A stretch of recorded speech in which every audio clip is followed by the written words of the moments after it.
This is a story of how I wrote my first novel. In this video, I'm going to talk about the many setbacks I experienced and talk about the whole experience for you so that you can learn from it.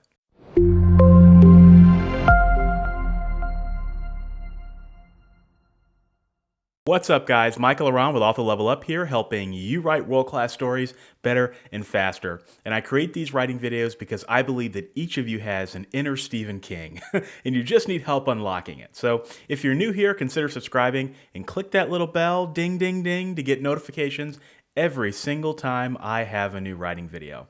And in today's writing video, we're talking about my first novel. So one of you asked a question about this in the comments in a recent video and asked me to do a video about this. And so it was kind of fun to kind of reflect back on my first novel because I've written over 50 books, and just to think about all the things that I did and all the things that I did right, which weren't very many, but we'll talk about those. And then all the things I did wrong, which is why you came to this video. So let's get into it. So my story started in 2012 after a near-death experience where I decided that I wanted to be a writer. And I didn't know what I was going to write for the first time because up until that point, I had been writing a lot of short stories and poetry, right? So I decided, I was reading, it was around Christmas of 2012, I think. I was just reading randomly, and I happened to come across Choose Your Own Adventures. Now, if you're my age, I'm 32 as I record this.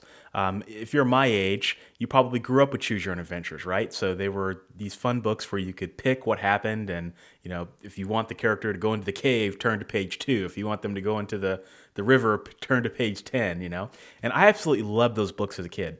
And I found myself wondering as I was getting used to my new Kindle, what had happened to those books? And so I looked them up, and it turns out they hadn't really aged that well. They didn't.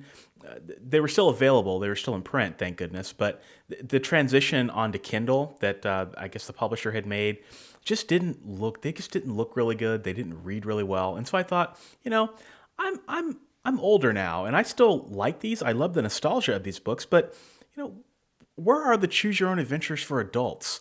Right? I mean, wouldn't people love that? Wouldn't that be fun? What if there was a Choose Your Own Adventure for adults that had adult storytelling, that told stories that were relevant to me in my life at that point, right? That was comparable to the different types of books that I was reading, the novels and things like that. And so I thought, maybe that should be my first novel. And then it all began. So my first book ended up being a book called How to Be Bad. And I called it a decision select novel. And decision select novel is really just another way of saying choose your own adventure for adults. That was trademarked, so I couldn't take that. But it follows BB McFerrin, who's my main character. And she is an attorney, and she's very smart and has done a lot of great things in her life up until this point. But BB has one problem. She's a pushover. People just take advantage of her. She's so nice. She's so good-natured that she has a hard time because people just prey on that. And so at the law firm that she works at, one of her employees during a presentation steals the credit for it and gets promoted, and BB is humiliated and made to look like a fool, and she's just so hard on herself and really down. And in her moment of weakness, a demon appears out of nowhere. And this demon's name is LaDouche. Yeah, that's his name. And he basically commiserates with her and says, hey, I'm so sorry that this happened, but, I could offer you a way to get revenge if you wanted. And, she's so not thinking clearly. And so, she agrees to it. And she, in the very beginning of the book, I'm not spoiling very much, she basically goes and gets revenge against her coworker. It's nothing serious or deadly or anything like that, but she gets revenge against her coworker, and then all of a sudden she has this huge regret, like I shouldn't have done this, I feel terrible. And so she tries to tell the demon, please relinquish my power.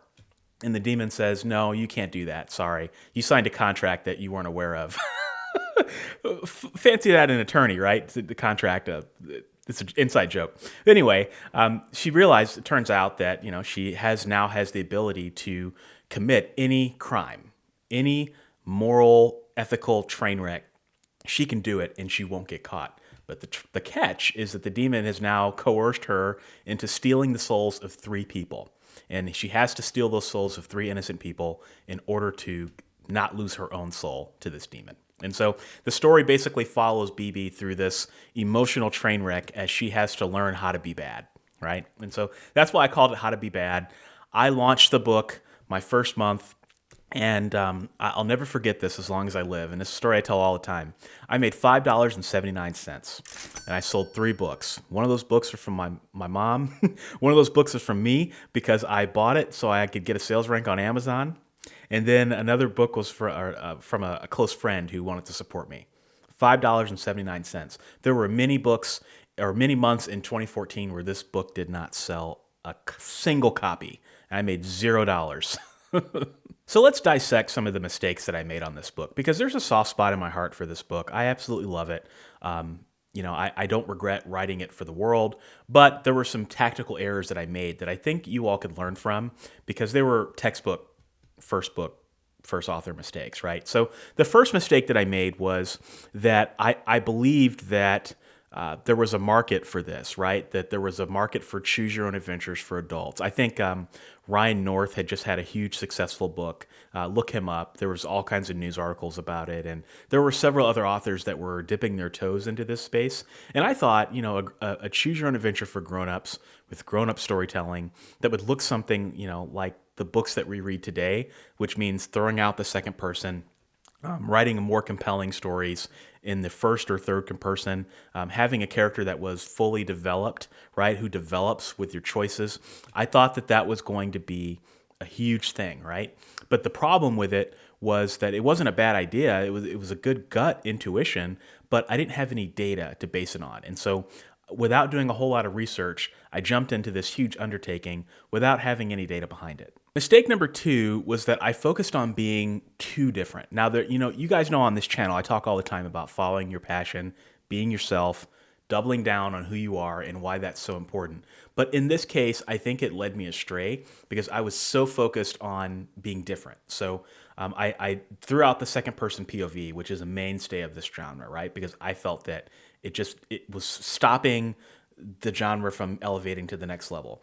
I tried to do all sorts of unique things. So this was, at the time, one of the few books that was created specifically for e-readers. So a choose your own adventure specifically created for e-readers. So there was a lot of intricate internal links where all you had to do was just tap your decisions, to go to the next decision or to go to the next page. And I had lots of fail safes to stop readers from getting lost. And there were lots of innovations with this book that really gave me a masterclass in formatting. And I even in this book, I actually created a game show that BB participates in.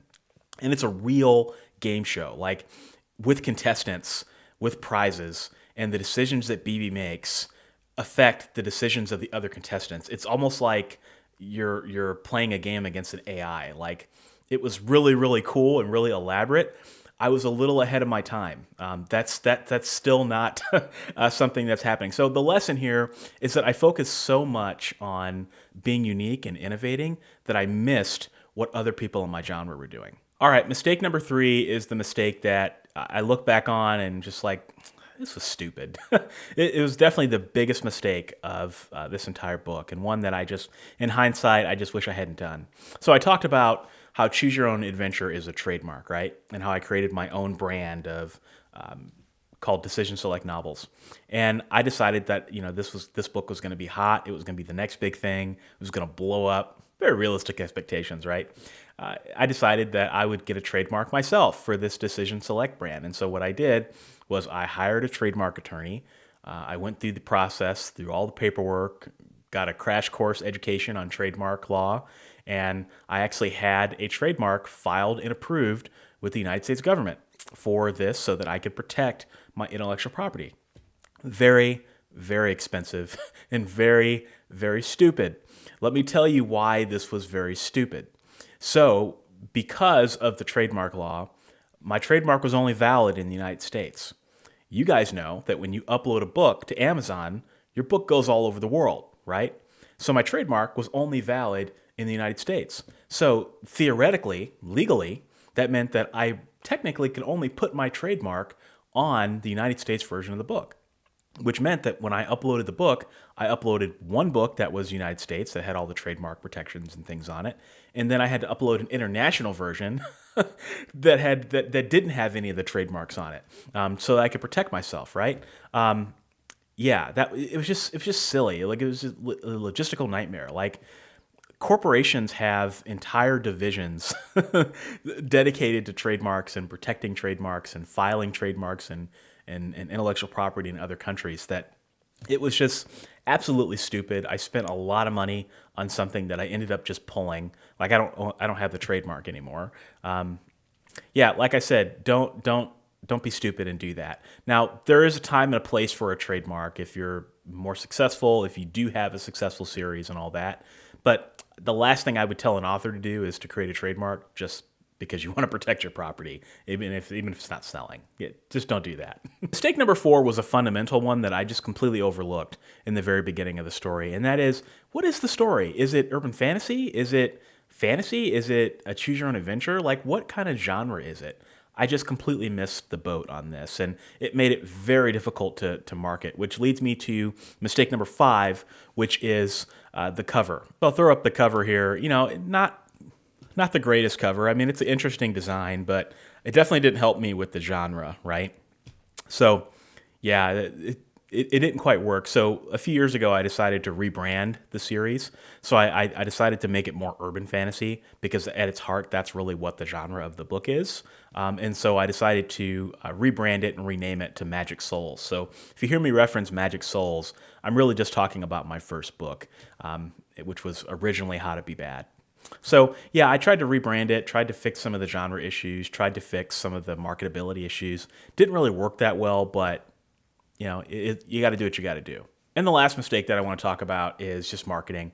You know, I threw a lot of money at ads and a lot of little rinky-dinky places that offered to, you know, promote my book here and there, and none of them did a very good job. I spent a lot of money on ads, and it just wasn't worth it. And the reason it wasn't worth it is because of the mistakes that I made before, right? So I got the marketing wrong, I got the genre wrong, got all those things wrong, that no matter how much money you throw at something, it just wasn't going to work. So that's the story of my first book. I know some of you were asking and interested about that. You know, there were some setbacks, right? But there were also some successes, because I always believe in reframing and thinking on a positive note. So success number 1 was that I finished it, right? I wrote a pretty ambitious first book. There was a lot of interesting and difficult things to do with it. And I'm just proud that I finished the book, right? Super important. Second thing that came out of it was that it gave me a master class in ebook formatting. So learning how to format a book like this for ebook, you learn how to do that, you can learn how to do just about anything. And so I really got my hands dirty with ebook formatting, which gave me some ground knowledge, which is actually how I started Author Level Up, believe it or not, because I started it doing formatting videos and doing videos that talked about the major ebook formats and things like that. And so that writing this book allowed me to have that experience, and I wouldn't be here in front of the camera talking to you guys if I had not written this first book. The third thing that came out of it that I view as a success is that it laid the groundwork for virtually everything that was to come in my writing career, right? So without Magic Souls, there would not be Author Level Up. There wouldn't have been book number 2. There wouldn't have been all these different opportunities that I've had to speak to people. There wouldn't have been podcast interviews and all these things, right? And so I'm really proud of my first novel. I recognize that, you know, it could have done better. I could have done a better job with it.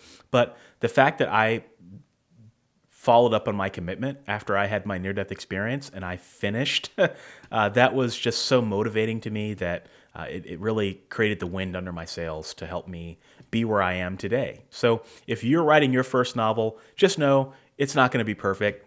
Just get it done. Just learn the lessons that you need to learn and allow that to create that foundation for you to move forward. So if you're interested in the book and you'd like to grab your copy of Magic Souls, I will drop a link in the video description to where you can buy it at all the retailers of your choice. And I wanted to let you guys know that this video is sponsored by my book, How to Write Your First Novel. pretty apropos, right? And it's basically the beginner's guide to writing fiction and learning everything that you need to know to write your first novel. So if you're on the fence, if you're struggling with that first novel, struggling with writer's block, struggling what to write in that first chapter, struggling with plotting, struggling with character development, this book has got you covered. It will be your buddy throughout the process of writing your first novel. So thanks for watching, and I'll talk to you in the next video.